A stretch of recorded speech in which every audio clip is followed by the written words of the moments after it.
میرے نبی اکرم صلی اللہ تعالی علیہ وآلہ وسلم نے فرمایا 4 چیزیں بدبختی کی علامت ہیں۔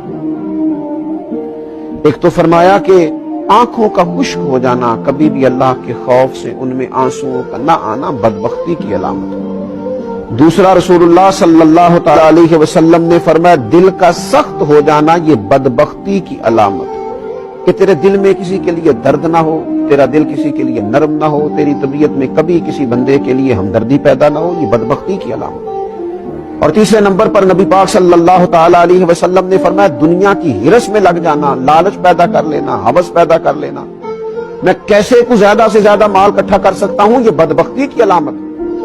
یہ دیکھیے یہ کس طرح کے روحانی امراض ہیں جو بندوں کو جکڑ لیتے ہیں اور ان کی روحانی زندگی کو برباد کرتے ہیں۔ چوتھے نمبر پر میرے نبی پاک صلی اللہ تعالی علیہ وآلہ وسلم نے فرمایا لمبی امیدیں وابستہ کرنا۔